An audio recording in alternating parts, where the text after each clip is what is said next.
Macmillan Audio presents Don't Go to Jail by Saul Goodman, as told to Steve Huff. Read for you by Fred Berman.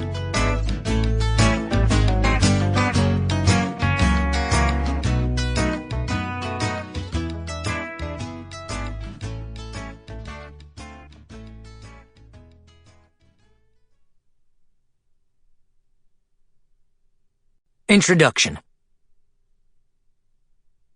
Saul Goodman at your service. Have a seat. Let's talk about how I'll extract you from the fresh pickle you've nestled yourself into. Imagine that the preceding statement was accompanied by a firm, warm handshake, an old friend strength grip with reliable business acquaintance brevity. That's what you'd get if you walked into the air-conditioned offices of Saul Goodman and Associates in Albuquerque, New Mexico, a refuge from the dry hellscape outside. In this topsy-turvy economy of ours, I'm always open to new business. I figured I'd take a different lawyer tack and put something out there that tells prospective clients more about how I might approach the job of representing you, sprinkling in a few of my perspectives on life, the law, and everything. Starting with privilege. It's a heavy word, got a lot of baggage on it these days. In the context of the attorney-client relationship, though, privilege is a wonderful thing. It means you get to tell me what's going on without having to worry if it's ugly or sounds bad or feels more rotten than that jack-o'-lantern your neighbors left out past New Year's. I'm here for immoral support, and that means breaking down your case and looking at all its unattractive parts so that we can be honest about what needs to be done. It's all between us, our little cone of silence. This, what you're listening to right now, this is privileged. Unless you pick this up at the library, it counts as the proverbial dollar in my pocket, and everything I tell you from here on out is just between us.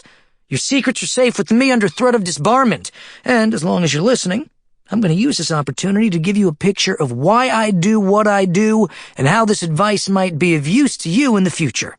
Don't get me wrong, I'm damn sure not trying to make a lawyer out of you. There are too many creatures swimming, floating, and sinking in the attorney pond already. If anything, we could stand to fish out a few whose lack of legal talent could be better misused elsewhere. I can't provide some kind of encyclopedic look at the legal system either. Forget the lawyer pond. The legal system is a vast, endless ocean filled with sharks and krill and unrecycled bottles of Diet Coke. And as pretty as a tropical fish might be, most of what you're going to catch out there is your boring run-of-the-mill tuna. Nobody wants to look too closely at those floppy things except other fishermen, or, in this case, other lawyers. What I can do is bottle up the most useful parts of that deep, expansive body of knowledge and offer you a few delicious drops of my legal cod liver oil. You know, for your health. Were I a poet, I would pen this as a real guide, not just to surviving, but thriving, reviving, and moving on.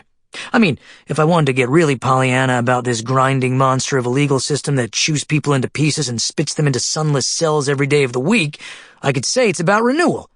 Renewal of the righteous rule of law each and every day. Renewal of the person. In some cases, yay, prison.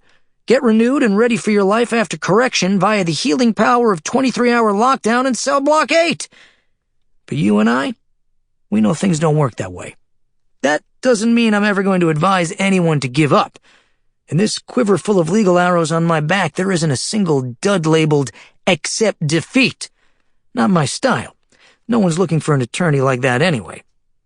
A lot of people have walked through my office doors trapped inside some kind of glass box of empty desperation.